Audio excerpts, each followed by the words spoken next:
factores extremos que provoquen la eliminación de la columna, por la retención del líquido, por la baja previa de carga del gas que está subiendo, que no permite que justamente baje el líquido. Entonces, esas inundaciones que se producen alteran el funcionamiento normal del sistema y por lo tanto los resultados que se quieran obtener de separación no son los adecuados. Por esas razones de que un parámetro, también hemos indicado, ya que se presenta y que es un parámetro también de diseño en las columnas, es determinar esa velocidad límite en la cual el proceso se hace inestable.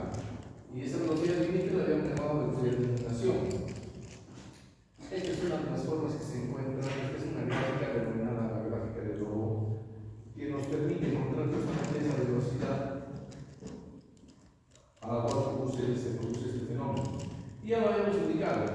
Hay un diagrama donde nosotros ingresamos en abscisas con la relación de los flujos internos y la relación de las densidades, tanto del gas como del líquido. Y en ordenadas también existen variables y propiedades físicas que hacen, que influyen en este tema de determinar la velocidad de inundación. Y hay que tomar en cuenta el tipo de relleno, obviamente, porque ahí tenemos nosotros la superficie específica del relleno, ese azufre. Por lo tanto, no es la misma velocidad para los diferentes diseños o modelos de relleno. Después también la viscosidad del líquido y ahí tomar en cuenta las densidades de ambos, ¿no? Bueno, entonces de esa manera se obtiene esa velocidad de inundación. Y consecuentemente, ya para el funcionamiento operativo real del sistema, pues habrá que trabajar con un submúltiplo, con un valor menor de ese valor límite, pero ya tenemos nosotros, estamos sabiendo cuál es la referencia esa, y es importante siempre eso porque garantizando que no llegamos a eso, pero con velocidades lo suficientemente altas como para hacer que la columna también sea lo más pequeña posible. Entonces, se aprovecha todo eso. Aquí hay un ejemplo simple que nos da todo ese cálculo justamente esa velocidad de inundación que incluso nos permite calcular el diámetro de la columna. Está hecho ya. Aquí está.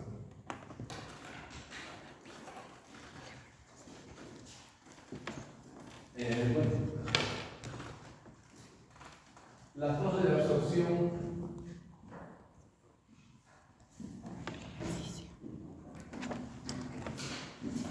Esta es la torre de absorción de Viena. Los anillos son anillos Rasti de 1 pulgada. Entonces, el relleno Rasti de 1 pulgada. Se trata de 750 metros cúbicos por hora, dice una mezcla amoníaco aire. Entonces, introducimos nosotros amoníaco aire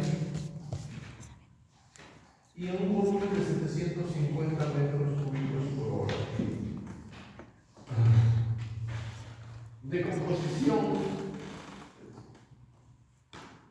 3% el volumen de amoníaco, o sea, la concentración del amoníaco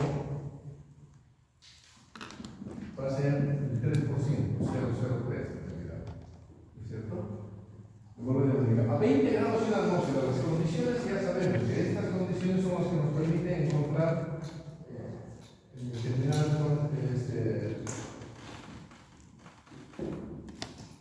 convertir incluso este volumen en kilos o kilomoles o en moles. Y además, trabajar con la curva de equilibrio, con este momento no nos interesa. Como líquido absorbente se emplea agua que entra por la cúspide, el agua entra por la cúspide, y nos dice que está exenta de amoníaco, entonces su concentración es 0 de amoníaco en la altura.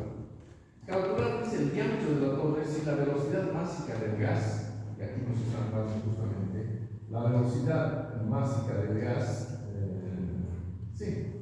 que va a ser igual a 60% de la inundación, va a ser el 60% de la G de inundación. Por lo tanto, debemos encontrar esa velocidad de inundación.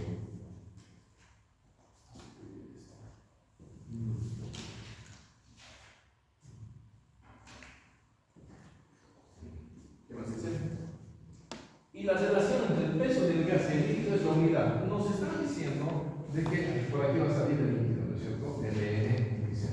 Vamos a intentar mucho.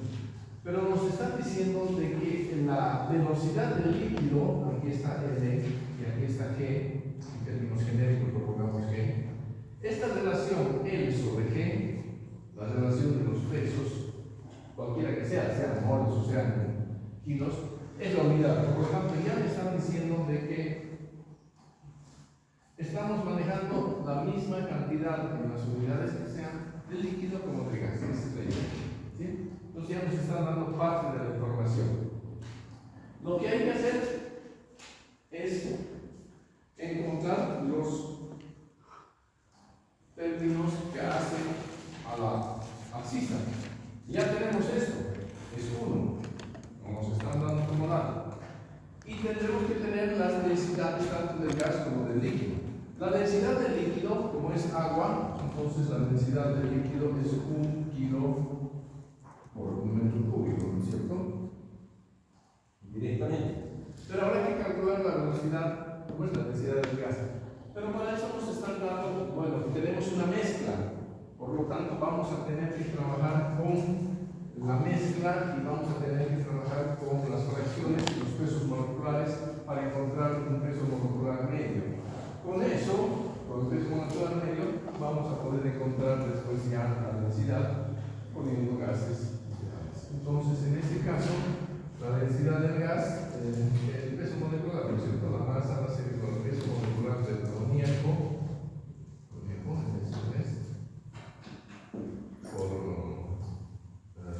por volúmenes, más peso molecular del aire por también la concentración, que sería el 97%. Claro, esto ya está hecho.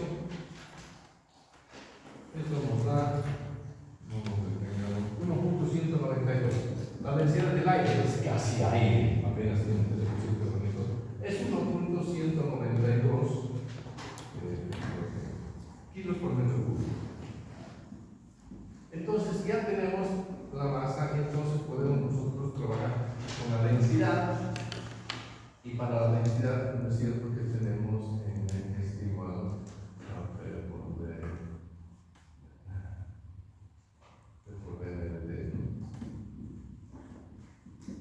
entonces este es el número de moles. Densidad va a ser igual a D sobre T directamente. ¿Sí?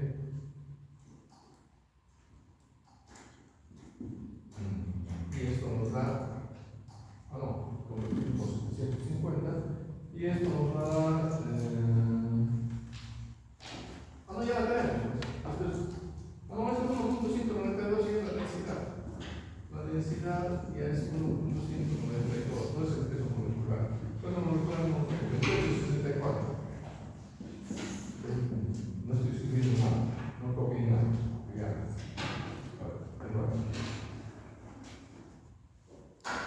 Esto, amoníaco es 17 y aire es 29.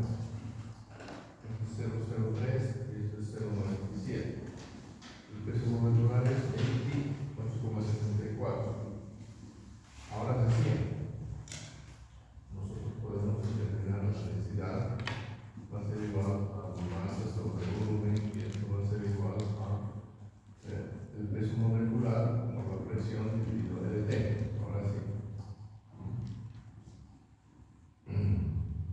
Y entonces esto va a ser igual a 28.64 por una atmósfera 0.082 o 143.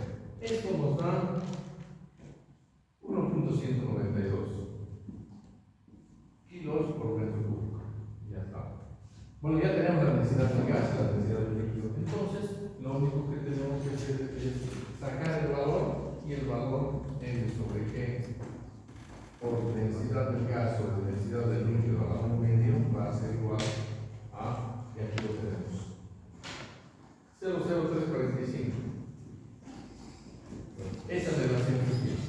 Con esta relación entramos acá, esto es 0.01 y esto es 0.1. 0.0365 está por acá. Este es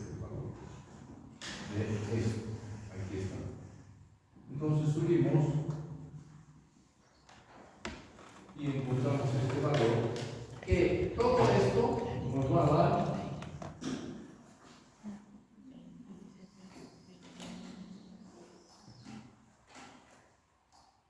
800, no, vamos a dar,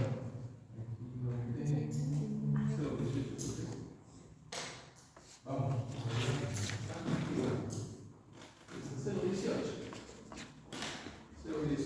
Entonces, este valor nos va a dar 0,18.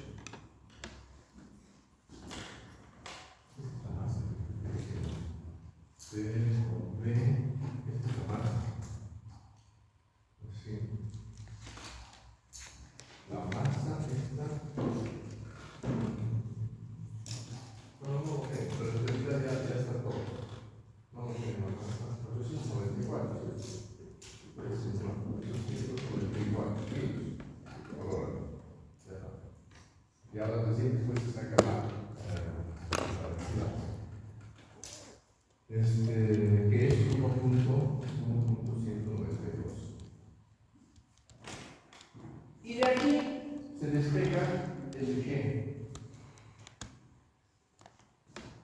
¿Qué dato tenemos que tener aparte? Este relleno, anillos Rassig, se va a tablas y el valor de la A sub P sobre porosidad del cubo nos va a dar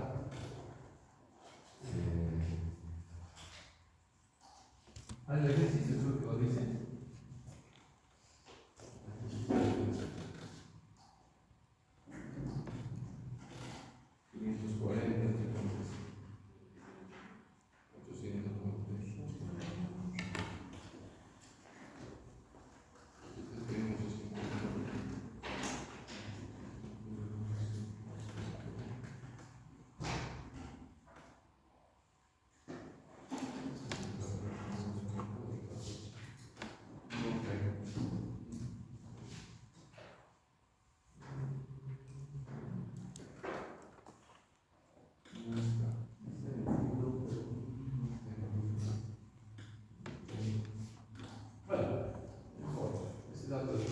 Pero hay toda la información y lo que se saca es la velocidad de inundación.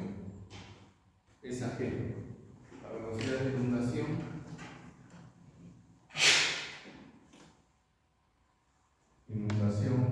va a ser igual a 71,64. Lo que queremos mostrar son las unidades. Esta velocidad, nos dicen ahí en la gráfica, es kilo hora metro cuadrado.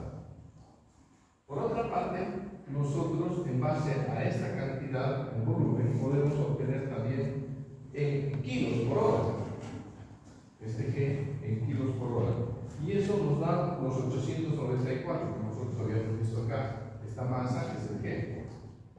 Entonces esto es 894 kilos por hora. Entonces tenemos el dato de la cantidad a tratar. Hemos encontrado la velocidad de inundación. El tema es de que la velocidad de inundación nos están dando por unidad de sección transversal de la columna. Y lo único que entonces hacemos es dividir esto, es decir, dividir los 894 dividido 71,64 y esto nos va a dar el área. Estos puntos cuadrados que van para arriba y estos se van y nos da el área que nos da el área 0,2080. 0,2080. Y ya directamente, sabiendo que es un conjunto circular cilíndrico, se puede determinar el diámetro de la columna, que creo que da 535 metros. Es decir, la determinación del área nosotros la podemos obtener en función del valor de esta, para este caso, para el valor de la velocidad de inundación, ¿cierto? Tomando en cuenta, esta es una velocidad de inundación y esta es la masa que nosotros estamos tratando, y este es el diámetro. Que hay que corregir obviamente cuando nosotros ya trabajamos con las velocidades normales. Bueno, esto lo vamos a repetir en un problema más completo cuando ya determinemos nosotros la altura de la columna. Se va a calcular también el diámetro. Solamente era para ver la utilización del diagrama de Lowe. Lo que vamos a ver ahora es justamente las columnas rellenas el proceso de transferencia es continuo, por eso se denomina columnas continuas. Entonces, al ser el proceso continuo, cada punto de la línea de operaciones es un punto real de transferencia de calor, no como en las columnas por etapas que eran discretos, es decir, la transferencia se producía en cada plato, pero entre platos no pasaba nada. Bueno, para entender este proceso de transferencia, vamos a indicar de que hay varias formas de poder interpretarlo, pero una de ellas, la más aceptada, podríamos decir, es la teoría de la doble película o de la doble capa, que nos está mostrando que en un proceso de transferencia, esto es teoría de la doble capa, la podemos poner así.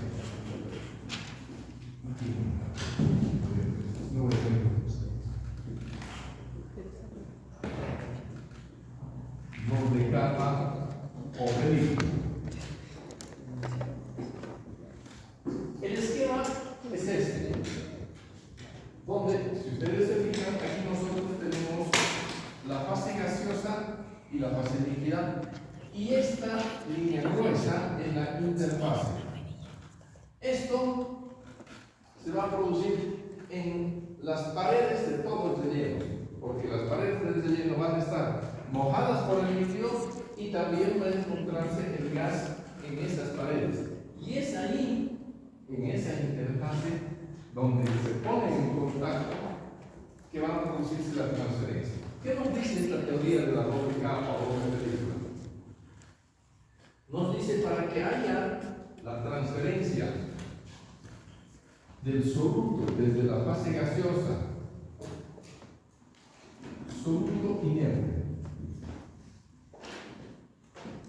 líquido, ¿no es cierto? Para que haya la transferencia del soluto desde la fase gaseosa, necesariamente estamos hablando de un flujo de materia. Y entonces, como flujo, nosotros tenemos que entender de que directamente podemos interpretarlo como para que exista ese flujo tiene que existir un potencial, es decir, una fuerza impulsora, una diferencia de concentraciones. Si no hay diferencia de concentración, no hay flujo de materia. Y al haber siempre una diferencia de concentraciones, una fuerza impulsora, cuando está circulando un flujo de energía, de cantidad de movimiento, de materia, siempre vamos a tener resistencias que se oponen a ese flujo, como un sistema de acción y reacción. Por lo tanto, en este proceso de transferencia del soluto, hay flujo de materia, difunde el soluto, pero hay resistencia. Y esto es lo que decimos que nosotros vamos a tener la interfase y la estamos representando de esta manera.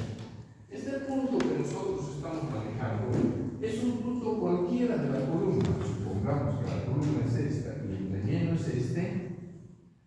Elijamos un punto cualquiera, este. O puede haber sido más arriba o más abajo. Lo podemos identificar con el punto R. Entonces, le saquemos la radiografía y lo que queremos interpretar, en base a lo que acabamos de decir allá, es de que nosotros vamos a tener una determinada concentración del soluto en fase gaseosa y vamos a suponer que esa concentración está en unidades de medida, no importa, la vamos a llevar, no se ve mucho aquí, pequeño. ¿Sí?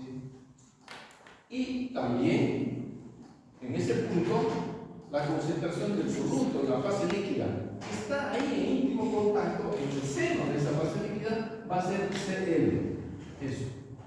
Estas son las concentraciones en el seno de ambas fases. ¿De quién? Del soluto, en fase gaseosa y en fase líquida. Pero como se tiene que producir la transferencia de material, entonces tiene que haber un flujo. Y estamos nosotros diciendo, hablamos de absorción, que el soluto migra desde la fase gaseosa hacia la fase líquida.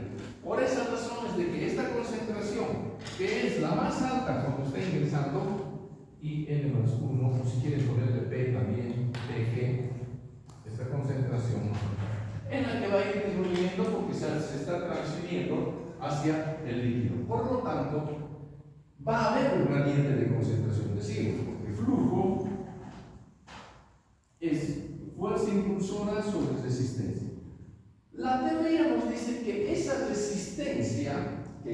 dice al pasaje no se da a lo largo y hasta el seno de la fase fluida. Lo que nos dice es de que básicamente la concentración en el seno de la fase fluida permanece constante y la resistencia se concentra justamente en la interfase. Por esa razón es de que aquí, con estas líneas punteadas, nos están mostrando las películas de resistencia en ambas fases. ¿Qué quiere decir? Que esta resistencia está concentrada en dos películas adyacentes a la interfase. Por eso que la teoría se llama la teoría de la doble capa o de la doble película.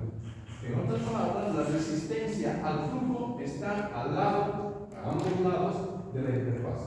En el resto, ya entrándonos al seno, aquí está. Esto es. Esta es la interfase y aquí está la película. Ya en el seno del fluido, aquí vamos a tener nomás la concentración PG y aquí vamos a tener la concentración CL en el punto este que estamos analizando. Nada más. Por esa razón de que el perfil de concentración en fase gaseosa expresada en presiones parciales está dada por esta línea. Hasta la interfase. Porque eso es lo real. Perfecto.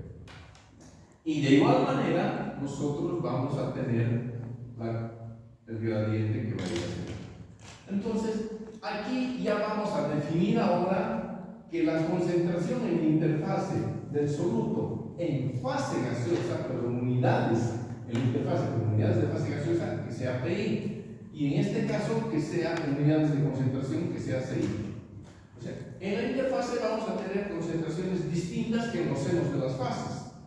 Y les vamos a llamar concentraciones de interfase. Hasta ahí lleguemos por el momento.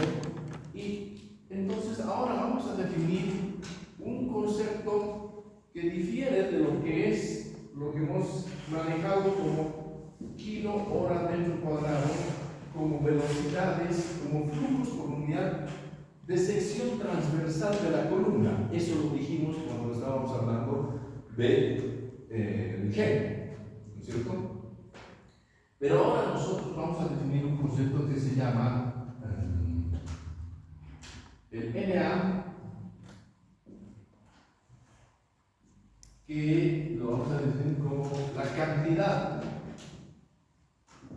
de sustancia transportada por unidad de tiempo y por unidad de área, pero no área transversal, sino área de contacto entre fases. Entonces, partiendo de esta ecuación que flujo es fuerza impulsora sobre resistencia, justamente esta cantidad de sustancia transportada se convierte en flujo, necesariamente. Y aquí nosotros vamos a tener tiempo ya de contacto entre fases. Definido de esa manera, esto, la cantidad de sustancia transportada, entonces, va a estar dada por la fuerza impulsora, que en este caso particular, trabajemos con fase gaseosa, va a ser la diferencia de concentraciones entre el seno de la fase gaseosa y la interfase, es decir, PG menos PI. Y cuando yo hablo de una fuerza impulsora entre fases, voy a hablar de una resistencia también, solamente la resistencia esta. Y esta resistencia es la inversa del coeficiente de transferencia de materia, que es el coeficiente característico del proceso de difusión a través de un gas estacionario. O sea, le voy a poner 1 sobre K. Le pongo minúscula el K, no es esto es K, no sé cómo se podría poner así, bueno, KG, porque estoy trabajando en unidades de fase gaseosa. O es como si yo pusiera este KG en el numerador, y ahí me da. Lo estoy poniendo de esta manera para expresar fuerza impulsora sobre resistencia. K es coeficiente de transferencia, de materia en este caso, y 1 sobre K es coeficiente de resistencia, no quedó.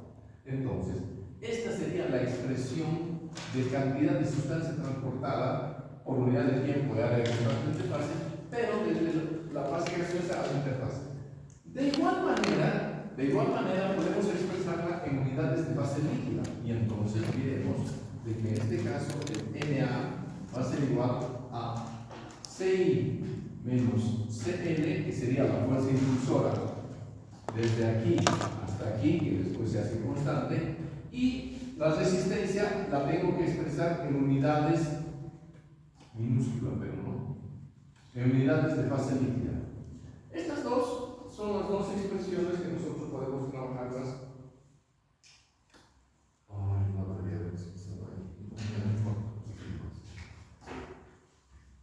Yo lo voy a guardar. Bueno, aquí hacemos eso. Entonces, fíjense ustedes que nosotros podemos ver de que estas expresiones las podemos trabajar. ¿Cuál es la idea?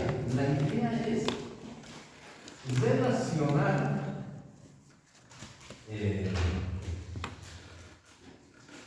estos perfiles de concentración, este NA, con lo que es la G, o sea, la velocidad, donde esto es área de contacto entre fases y el otro es área transversal.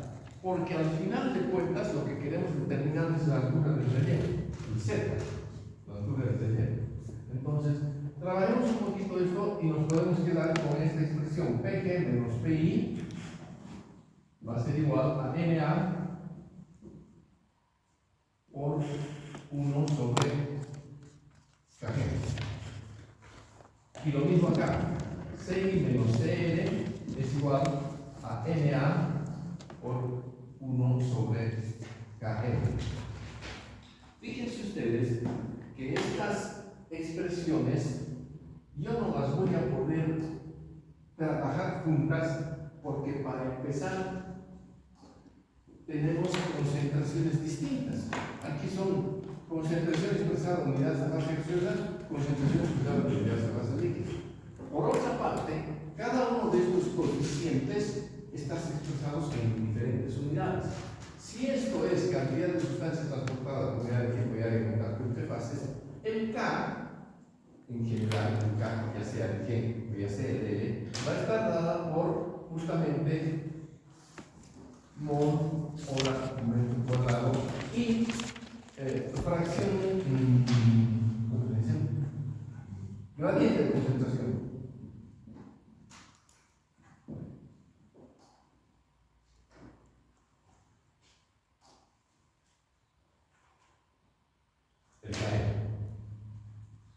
Entonces, fíjense ustedes que nosotros tenemos que el gradiente de concentración en esta ecuación está expresado en unidades de fase gaseosa. Y el gradiente de concentración aquí está expresado en unidades de fase líquida. Ese gradiente, que también vale para este K, está expresado en unidades de fase líquida. Entonces, así como está, todavía no lo podemos trabajar. Pero vamos a seguir hablando sobre la teoría de la doble capa. ¿Qué más nos dice esta teoría? Nos dice que en realidad únicamente es en la interfase donde nosotros vamos a considerar que existe el equilibrio.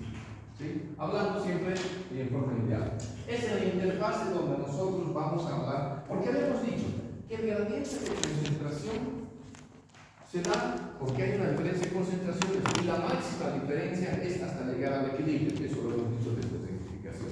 Por eso estamos hablando en sistemas ideales. Entonces, ¿qué quiere decir eso? Que es en el equilibrio donde yo pueda tener justamente mi relación entre la concentración PI y CI. En otras palabras, podemos decir que N es en la interfase donde yo puedo explicar esto, donde N va a ser la pendiente de la línea de equilibrio. ¿Sí? PI sobre MI, entonces eso es lo que hace. Entonces, fíjense ustedes de que aquí es donde yo tengo equilibrio. Pero ¿qué pasa? Es muy difícil poder conocer las concentraciones en la interfase. Yo me tendría que echar la columna y poner sensores en la interfase. Cuando tenemos los coeficientes de fase, está bien, pero normalmente no se los tienen. Entonces, lo que tenemos que hacer es trabajar con datos operativos. ¿Cuáles son los datos operativos? Los que los puedo leer. ¿Cuáles son los que los puedo leer? En el seno de ambas fases. Las concentraciones en el seno de ambas fases. Por esa razón, esta teoría además dice establecer un equilibrio ficticio entre las concentraciones del soluto en el seno de ambas fases. Repito, vamos a establecer un equilibrio ficticio entre las concentraciones del soluto en el seno de ambas fases. Para eso vamos a tener que completar nuestro perfil de concentraciones y lo vamos a tener que realizar de esta manera. Como hemos dicho que el gradiente de concentración, las resistencias se encuentran en ambos lados de la interfase, vamos a decir de que este perfil que se truncó acá, que continúe. Entonces va a continuar de esta manera y aquí va a llegar así. Hacemos lo mismo acá y vamos a completar el perfil, porque en realidad esto nos está corroborando lo que hemos dicho como teoría, que las resistencias se encuentran en ambos lados de la interfase. Ahí está, una, otra. Y suma de las dos son resistencias en serie.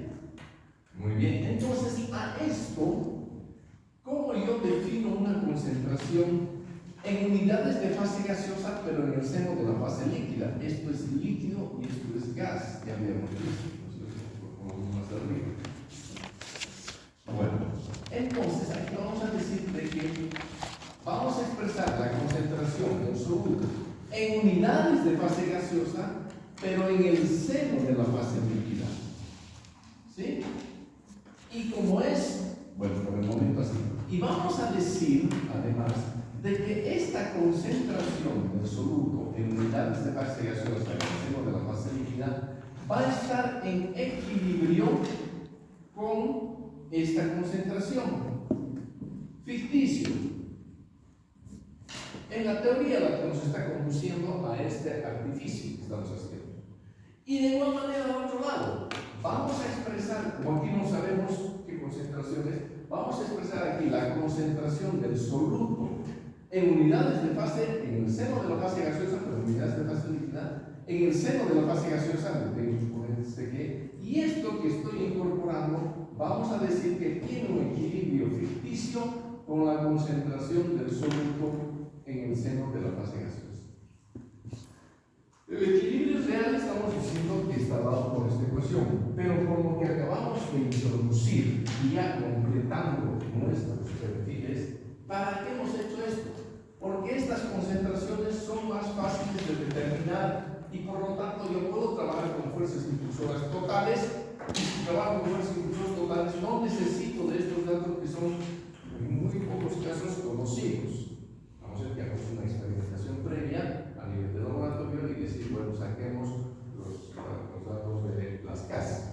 Entonces, lo que estamos diciendo es de que al margen de esto vamos a indicar de que PL estrella va a ser igual a MCL. Es decir, que haya un equilibrio, expresamos entonces las condiciones de equilibrio y esta será la curva de equilibrio de este equilibrio ficticio. ¿Entre quién? Entre la concentración del soluto en el seno de la fase líquida en unidades de fase gaseosa y la concentración del soluto en el resto de la fase líquida y en unidades de fase líquida. Bien, con esto que estamos incorporando se hace una artificio y completemos. Entonces vamos, aquí está. Para poder enganchar con esto y trabajar con fuerzas impulsoras totales, entonces, déjenme pedir. Sí, está bien. Entonces vamos a colocar lo siguiente. A esto, a esta ecuación, le vamos a multiplicar por n. Entonces, multiplicar por n. ¿Qué nos va a quedar? Por n. Nos va a quedar MCI menos MCL igual a NA multiplicado por MKL. He multiplicado por M. Todo. M. Ahí está. ¿Sí? Fíjense ustedes de que el MCI ahora lo vamos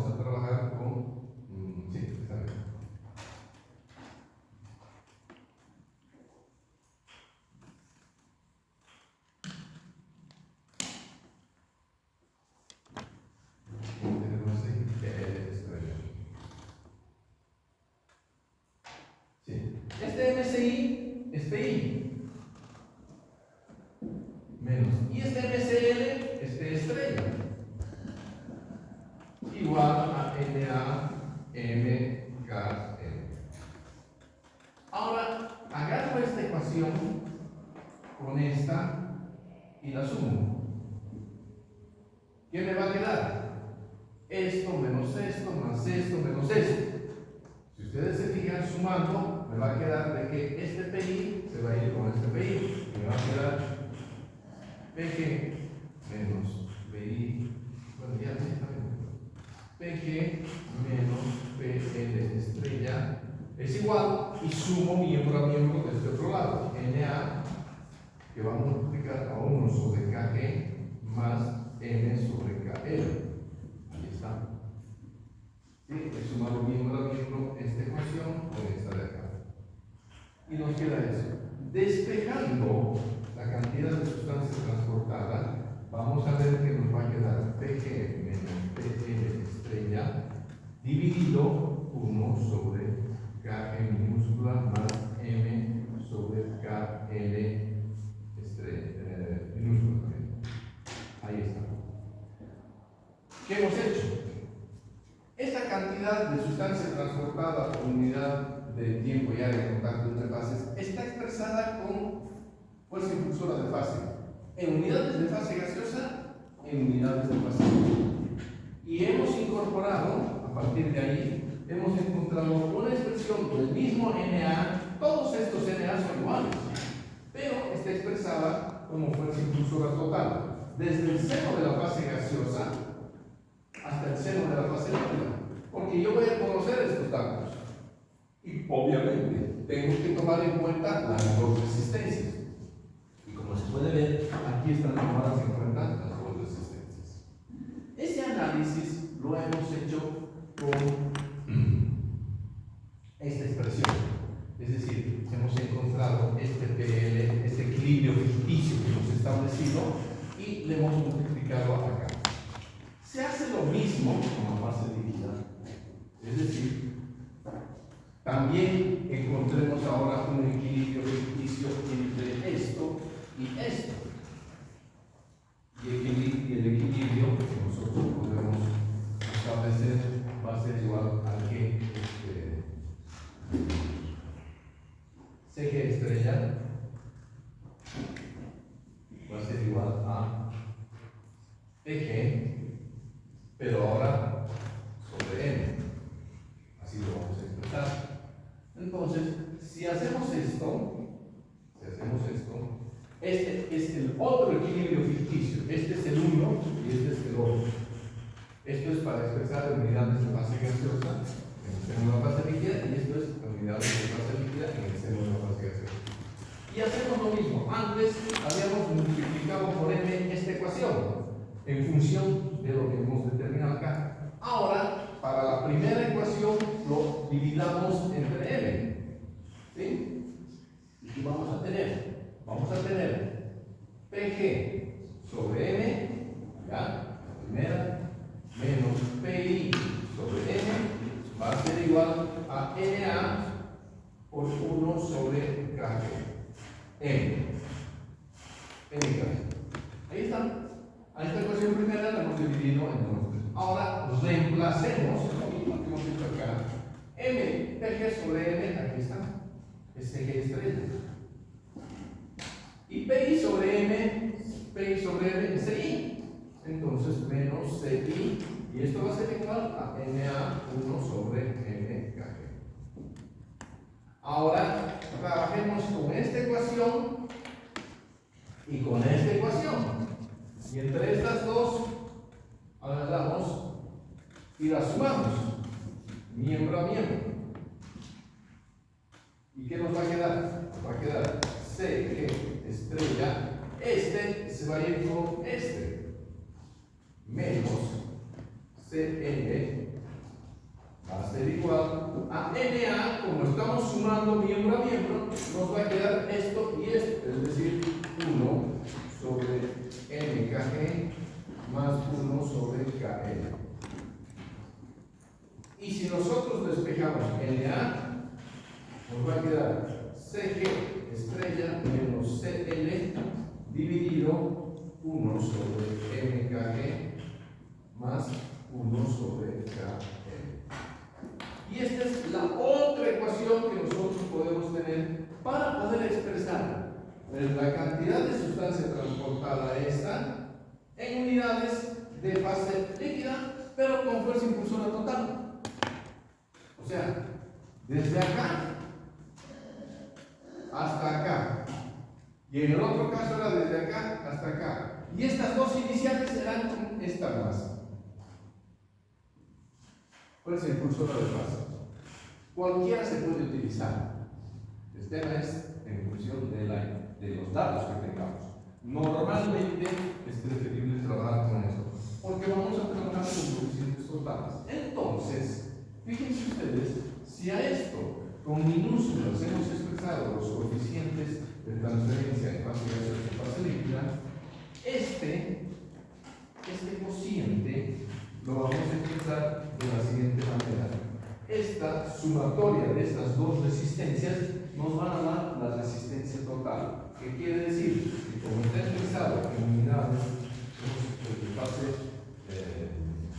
gaseosa, entonces vamos a llamar que esto va a ser 1 sobre K G va a ser igual a 1 sobre KG minúscula más M sobre K minúscula L. Y en este caso, esto también son dos resistencias y esto nos va a conducir a una resistencia total. Y la resistencia total va a ser la inversa del coeficiente de transferencia total, que lo vamos a poner con mayúsculas, pero L, porque es en unidades de fase líquida que estamos trabajando. Entonces esto va a ser igual a 1 sobre MKG más 1 sobre KL. Y entonces estas expresiones son las que podríamos también utilizar. Solamente estamos indicando. Bueno, básicamente entonces hemos visto que hay varias formas de poder expresar esto. ¿Sí? Existen dos más, pero no es necesario ya. Ahora bien, todo esto lo que hemos hecho lo representemos en un diagrama. A ver, ¿dónde estamos ubicados? ¿De qué hemos partido? Hemos partido de agarrar y decir que tenemos una columna rellena donde nosotros estamos introduciendo un G, estamos introduciendo un L, está transfiriéndose aquí el L, está subiendo el G, etc. Pero hemos ubicado un puntito llamado M y ahí hemos hecho el análisis. El análisis puede hacerse en cualquier punto, más arriba, más abajo, en cualquier punto. Pero eso es lo que hemos hecho. Ahora, volvemos a un diagrama de equilibrio donde están ubicadas justamente esas concentraciones.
Entonces, fíjense ustedes, el punto M, esta es la curva de equilibrio. Estamos representando en las mismas unidades para que no exista confusión.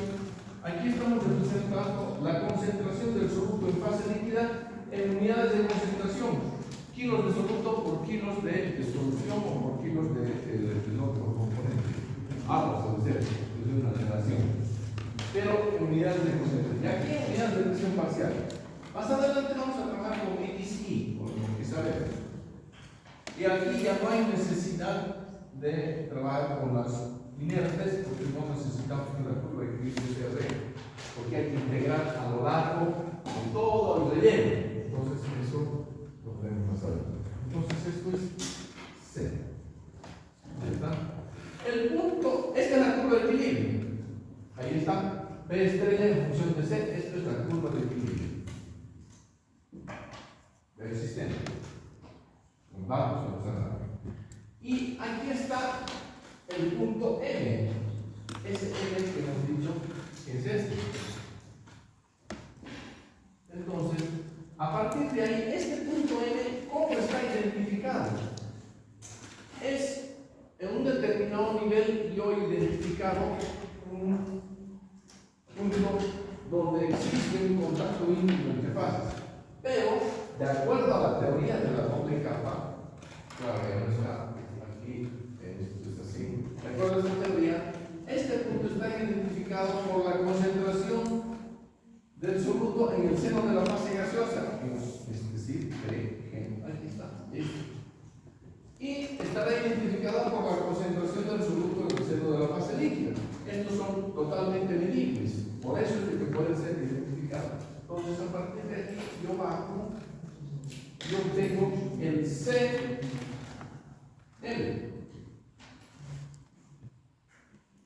Concentración del soluto en unidades de fase líquida en el seno de la fase líquida.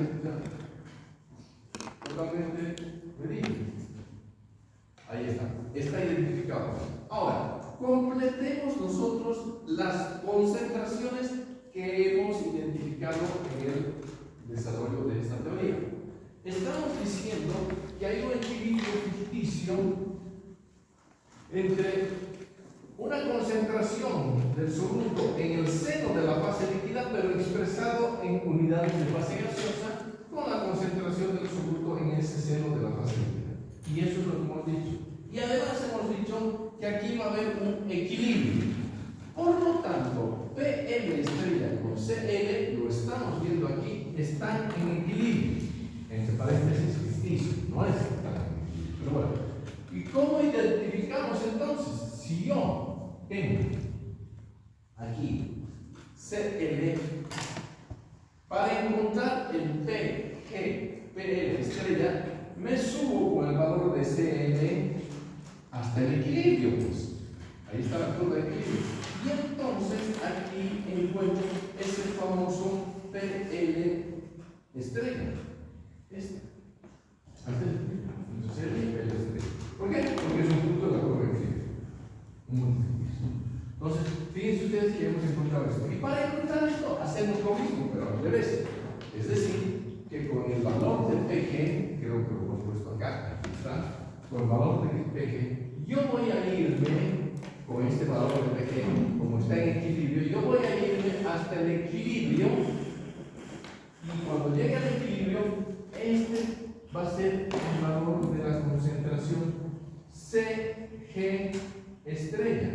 Concentración del soluto en unidades de fase líquida en el seno de la fase gaseosa en equilibrio con PG. Los fíjense ustedes que ya hemos identificado 4 de las 6 concentraciones que están acá. Esta y esta. Falta identificar estas dos. Entonces, para identificar esas dos, lo que nosotros hacemos es agarrar esto, porque son concentraciones de interfase y vamos a trabajarla como tales. ¿Dónde aparecen entre más? Estos ecuaciones que hemos hecho desaparecer, las i's, aquí están. El i y el i lo hemos hecho desaparecer. Ahora, más bien, los necesitamos. ¿Qué quiere decir eso? Que yo agarro estas dos y hago el cociente de ambas. El cociente de estas dos, ¿qué me va a dar? Me va a dar PG menos PI dividido CL igual, si divido, se van estos. 1 sobre KE dividido 1 sobre KL. Ahí está. ¿Y qué estoy haciendo? Estoy encontrando una pendiente delta P, delta C. ¿Qué es eso? Es una pendiente. Porque si ustedes se fijan, esto P es ordenada y C es abscisa. Entonces dibujaré, conociendo los datos de interfase y del seno de ambas fases, yo puedo dibujar esta pendiente. Pero hay una cosa que tenemos que ver. Al valor. Aquí está. Entonces, la concentración PI es una concentración en fase gaseosa entre estas dos. Por eso es de que va a estar en un punto entre estas dos. Una concentración. La concentración CI es una concentración obviamente intermedia entre estos dos extremos. Entonces va a estar también en una zona intermedia entre estos valores. Y lo tercero es de que aquí hay equilibrio. Entonces va a ser un punto del equilibrio. Entonces yo me imagino un punto del equilibrio cualquiera. Todavía no veamos esto si quieren. Podría haber sido más abajo o más arriba, no importa. Pero, entonces, yo encuentro un PI, cualquiera que sea, más arriba o más abajo. Pero bueno, vamos a decir que hemos identificado, hemos elegido esta concentración. Obviamente que este punto va a salir justamente de esos valores numéricos, pero yo me voy hasta el equilibrio y aquí voy a obtener CI. Y identificadas estas concentraciones, yo voy a ver que se cumpla esto. Pero ¿qué pasa? PG menos PI, aquí está.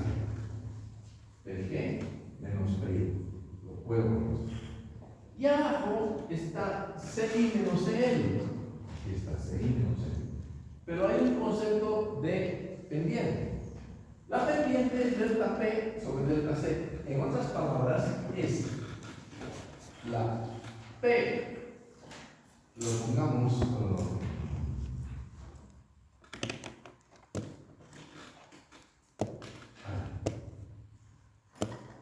quiero decir esto. Si yo pongo PG menos PI, ¿a qué me corresponde? Cuando yo digo esto, este es mi pendiente, este es mi ordenador de origen, que es PG menos PI. Pero al valor de PG, partiendo de este punto para trazar la pendiente, le corresponde el CL. Pues cuando yo digo PG menos PI, esto debería ser CL menos CI. Porque al valor de PG, para identificar este punto y poder trazar es este, y después será este. Pero aquí yo tengo al revés. CI menos CL. Entonces, justamente hay que voltear esto. Y entonces, si yo pongo CL menos CI, aquí le voy a tener que poner un menos, porque yo estoy multiplicando por menos esto para que se invierta esto, y aquí tiene que aparecer el menos. Pero esa es la real pendiente. Entonces, esto va a ser menos, si quieren, subimos el KL arriba, KL, y esto va a ser KG. Esta va a ser la real pendiente. Por lo tanto, partiendo de este punto, trazo la pendiente, corto la curva de equilibrio y encuentro esto. Yo lo he hecho al revés para poder ver el tema de la pendiente. Y entonces este es el delta P sobre delta G, y esto es el menos KL sobre KG. Si yo tengo estos valores, voy a poder encontrar estas concentraciones y voy a poder trabajar con estas expresiones, si es que tengo los gases minúsculos.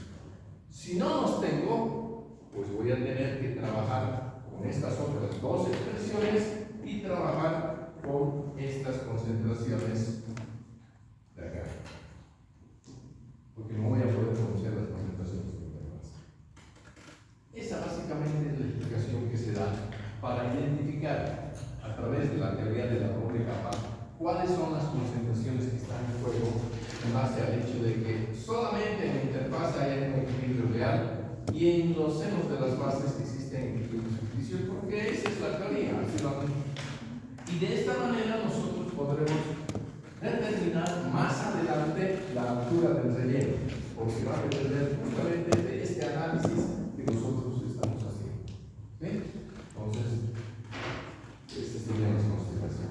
Ahora,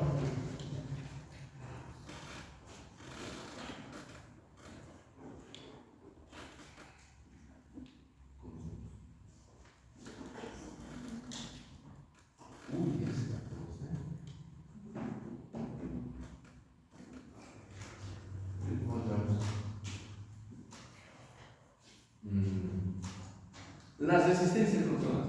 Cada vez que nosotros tenemos sistemas donde existen resistencias en serie, entonces siempre va a surgir el concepto de cuál de las dos es la que prima sobre el proceso. Acuérdense de intercambiadores de calor. Cuando el flujo de calor fluía desde el seno del fluido caliente al seno del fluido frío a través de doble tubo o tubo coraza, había tres resistencias en serie: convección, conducción, otra vez convección. Eliminábamos nosotros la conducción, y nos quedábamos con dos. Y decíamos que cuando calculábamos el intercambiador y no nos daba, ¿qué hacíamos? Hay que hacer modificaciones. ¿Dónde? En el sistema que tiene mayor resistencia, la resistencia controlada. ¿Y cómo nos dábamos cuenta? Calculábamos el HI0 200. Calculábamos el HI0, el H0 500. ¿Cuál es la resistencia controlada? Acuérdense de los cocientes periculares. Aquí tenemos son dos especies de periculares de desaparece más. HI0 200, H0 500. ¿Dónde hago correcciones? El H0 es tubos, el H0 solo 0 es coraza. ¿Dónde cambio? ¿Pongo más bajos en coraza o pongo más bajos en tubos? ¿De acuerdo? ¿Cuál de los dos corrijo? H0 200. ¿Por qué? Porque si el coeficiente es chico, la inversa es grande. Y como yo tengo que sumar resistencias, resistencia grande interna, 1 sobre 500 va a ser más chico. Entonces, si yo le hago cambios acá, en la coraza, entonces no me va a hacer cosquillas. Entonces me voy a la resistencia controlada. Eso es lo mismo, ese concepto es el mismo acá. Entonces, de entre las dos tiene que existir una resistencia controlada. ¿Cuál será? Depende. ¿De qué dependerá? De cuán soluble es el soluto en el seno de la fase gaseosa y en el seno de la fase líquida. ¿Qué hay dos resistencias? Que en principio podemos decir que son comparables. Miren, esta curvita que hemos dibujado, no voy a llegar. Esta curvita que hemos dibujado aquí, por lo menos es un sistema normal donde, si ustedes se fijan, los deltas son comparables. ¿Sí? Es un sistema, digamos, estándar. Pero hay dos posibilidades. Que el soluto sea muy soluble en fase gaseosa y poco soluble en fase líquida. Por ahí estoy eligiendo yo un líquido absorbente o un selectivo. Esa es una condición. Y la otra condición es al revés, que el soluto sea poco soluble en fase gaseosa y muy soluble en fase líquida. Ahora tenemos como uno de los dos como explicación, porque el hecho de ubicar en los diagramas que vamos a tener que hacer la otra. Pero por lo menos la explicación de este es constante. ¿Sí? Por ejemplo, nosotros tenemos un soluto que tiene una gran resistencia en la fase gaseosa. No nos olvidemos que el soluto viaja en este sentido. En absorción. En desorción viaja al revés. ¿Cierto? Bueno. Supongamos que en su viaje, que en su transferencia, que en su migración, que en su difusión a través del gas, Esto, a través de este gas que es el amoníaco que está ahí, el amoníaco está migrando. Vamos a suponer de que aquí hay una gran resistencia, ¿sí? Y entonces aquí hay poca variación de la concentración por el hecho de que hay una gran resistencia a la difusión. Pero una vez que llega a la interfase, le mete quinta, ¿sí? Aquí apenas con una flechita está viajando. Pero al llegar a la interfase le mete quinta. ¿Qué nos está mostrando esto? Que para pequeñas variaciones de concentración del soluto en fase gaseosa, una vez que se llega a la interfase, vamos a tener grandes variaciones del soluto en fase líquida. ¿Qué queremos decir? Que el soluto es muy soluble en líquido. Llega ahí, lo hicieron como brazos abiertos, se mete hasta el seno, pero en cambio la estamos al nivel. Entonces, aquí podemos decir, para sistemas en los que el soluto es muy soluble en fase líquida, esta es la configuración de resistencias. Gran resistencia y aquí no hay resistencia. Entonces, si esto es así, vamos a ver de que en esta fase líquida vamos a tener una gran variación de concentración. ¿Sí? ¿Qué quiere decir? Que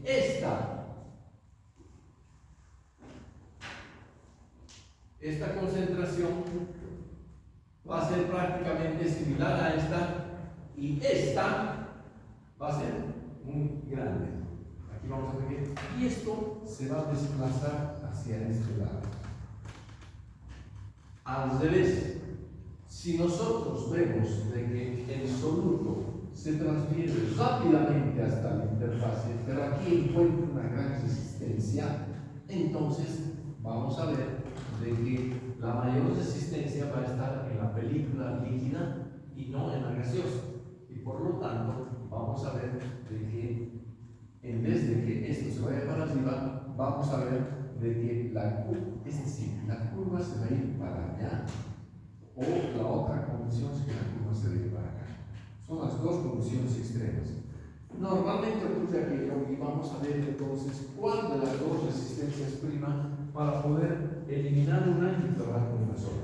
Solamente el concepto general de resistencias controladas. ¿Sí? Bien. Lo mismo ocurre en flujo de fluidos. ¿Cuál es la resistencia controlada de flujo de fluidos? Ya. Así nos vamos.